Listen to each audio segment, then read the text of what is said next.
do'stlar, bugungi videoda sizlar bilan birgalikda quyidagi veb sahifa yaratish, ya'ni HTML haqida gaplashamiz. HTML 3 ta qismdan iborat. HTML bo'ladi, CSS va JavaScript.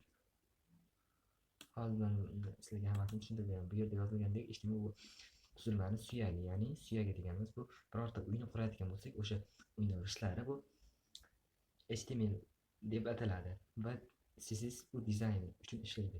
Saytimizning dizayni qanday bo'ladi? Masalan, uyimizni qo'yib qurib bo'lganimizdan so'ng endi dizayn qilishimiz kerak. Shuning uchun CSS ishlaydi HTML da. Ikkinchisi bu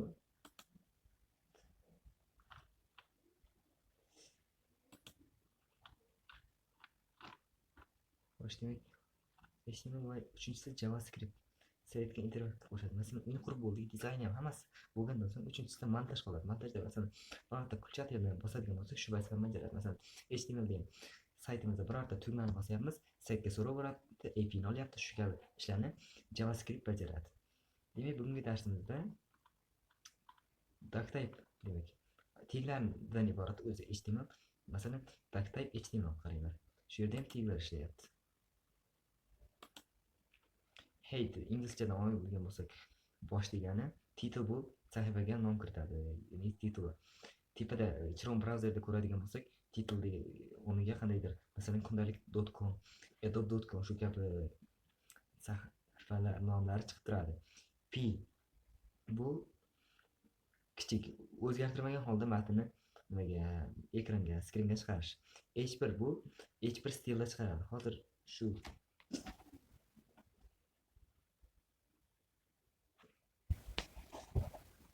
matn nusxalab ko'ramiz do'stlar.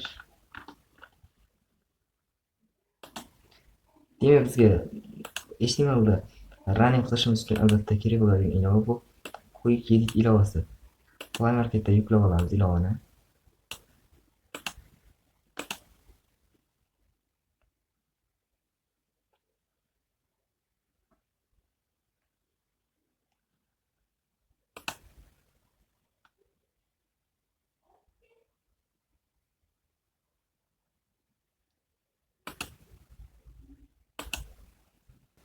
Demak, sizlarda ham shunaqa o'yin ochiladi. Faylni ustiga bosamiz bitta.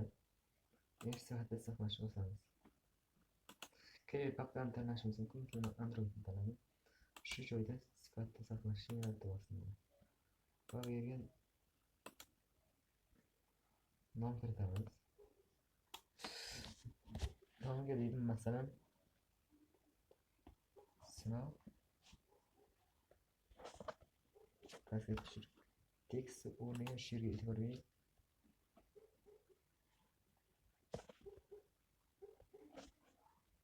HTML deya tursin. Va faylni encoding degan joyda 38 o'zida turaverishni saqlashni bosib qo'yamiz. Va endi kodimiz HTML da ishlay boshladi. Kodni boshlab yozyapmiz. Birinchi o'rinda backtype.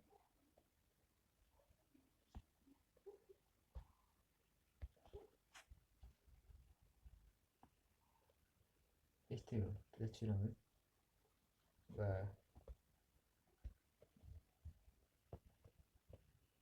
bu yerga kerakli narsalarni yozib olamiz endi. Masalan, bizga P kerak, P kerak edi. Bu yerda title degan yozishimiz kerak birinchi.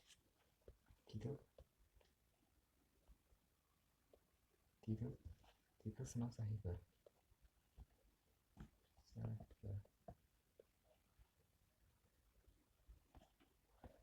Yopish tegida xuddi shu narsani yozamiz-da.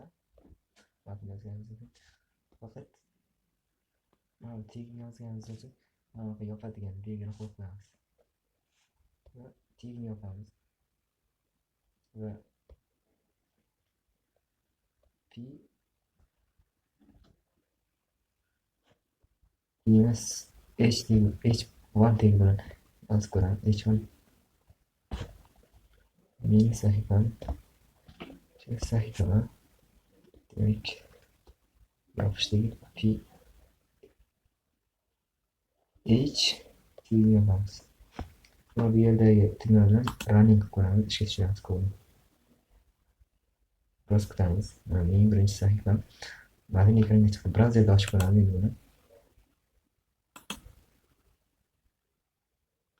Hozir biroz kutamiz.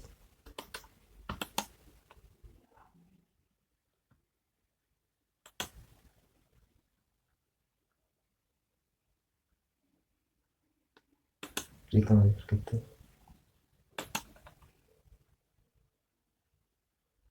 Mana